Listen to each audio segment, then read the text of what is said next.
You probably already know this, but Nintendo decided to drop a Direct Mini on us recently. The video actually covers a lot, like game releases, DLC, and updates for 2018. I'll talk mainly about the things I find interesting. About half of the games in the Nintendo presentation I didn't really care about, so I'll apologize beforehand if I don't talk about those too much.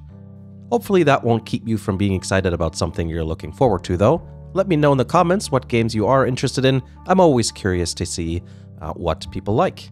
Alright, let's get going. The World Ends With You Final Remix. This is a remake of a DS game that'll come out for the Switch sometime this year. Not very specific. I haven't played it before, but I know that it exists and that some people really enjoyed the original game. I don't think I'll play this game, but it's always nice to see when a game with a small but enthusiastic following gets a remake. Pokken Tournament DX DLC. There are two waves of DLC coming for this game, one on January 31st and the other on March 23rd. Basically, they add some more Pokemon. I'm into Pokemon more for the collecting aspect rather than fighting, so Pokken Tournament isn't something I'm too excited about, though I've played it before and I have found it somewhat enjoyable. What I'm really waiting for is some sort of news of the new Pokemon game that's supposed to come out for the Switch. I'm sure they'll talk about it sometime later in the year. Kirby Star Allies.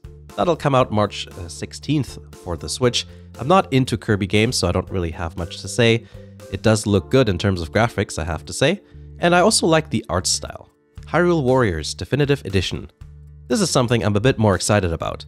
I quite enjoyed the original Wii U version of Hyrule Warriors. I'm a big fan of beat-em-up games, as well as the Zelda franchise in general. I think the gameplay is very good, and I also liked all the different characters you could play as well as all the different game modes. For a Zelda game, Hyrule Warriors actually has a lot of fan service, which is a bit unusual. It's definitely not anything like Senran Kagura though, that's for sure. I was a bit annoyed that the 3DS version had some content in it that the home console version didn't, so I'm glad to hear that the Definitive Edition will feature all the content of both the 3DS and Wii U game. Not to mention all the DLC is included too. The graphics don't look that improved over the Wii U version, but it's hard to tell on a YouTube video with all the compression and all that. They did say it's 1080p, but it looks like it's not 60 FPS, which is a bit of a shame. On another note, the list of remakes is getting larger and larger for the Switch. I can see how it can be annoying for people with a Wii U to see Wii U games being remade for the Switch rather than getting new games for a new system. But you also have to consider that the Wii U was such a sales flop that these remakes are brand new to most people. Hyrule Warriors Definitive Edition is coming out sometime in the spring. Mario Tennis Aces. I've never played a Mario Tennis game before, but I have been interested to try a game from the series for a while now. It looks like it'll run at 60 FPS, which is nice for games of this sort. The different game modes look interesting and it seems like a fun game in general. It will include some sort of story mode, and Nintendo said that the release date will be this spring. Now all I need to know is if Rosalina is going to be a playable character or not. Ys 8. I have no experience with the Ys series, but I'm sure that the happy console gamer is going to be quite excited about this. It does look interesting, and I'd like to try it out one day, but I find RPGs very time-consuming and I simply don't have the time to play multiple RPGs these days. I still haven't really gotten into Xenoblade yet. Super Mario Odyssey Update. Free updates are always nice, and this one, set to come out in February, is going to feature a new game mode called Balloon World, which is available after you finish story mode. It's like hide and seek with the balloon, basically. They call it objective-based speedrunning in the video. Sounds like something that will be fun, and it emphasizes exploration, which I always like.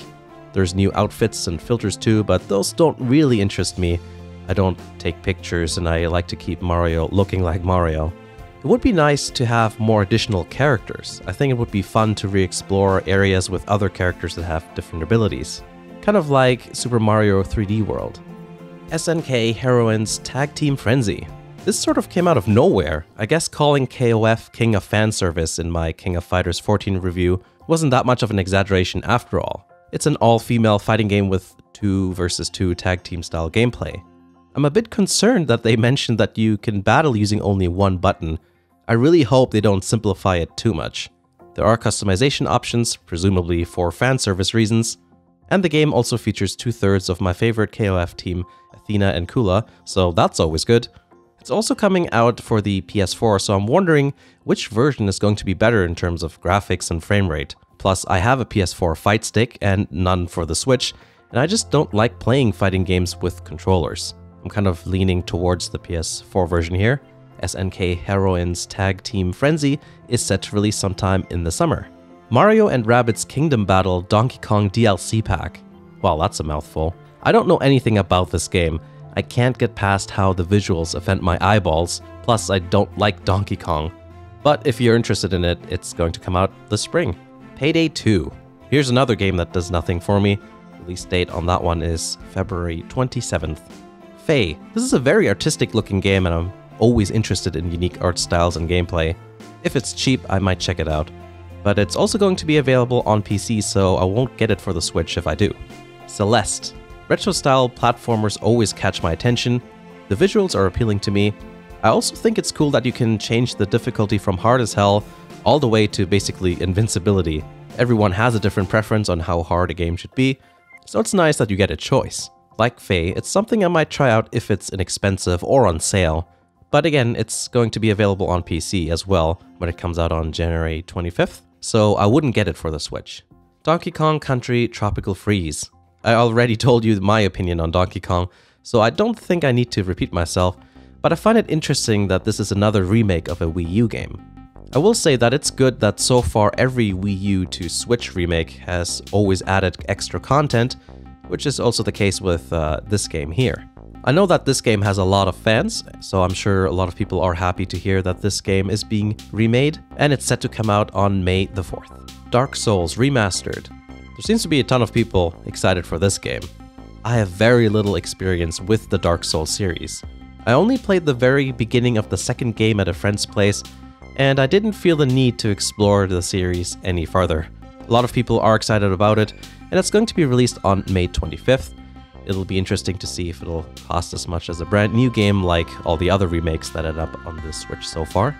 That's basically it for the video. There's a lot of games that were covered in this video. There are many games that haven't been addressed by this Nintendo Direct, like the new Pokemon game and Octopath Traveler, for example. Personally, I think that 2018 is going to be another good year for the Switch, and I can't wait for Nintendo to make some more announcements about some of the games mentioned last year and in this video.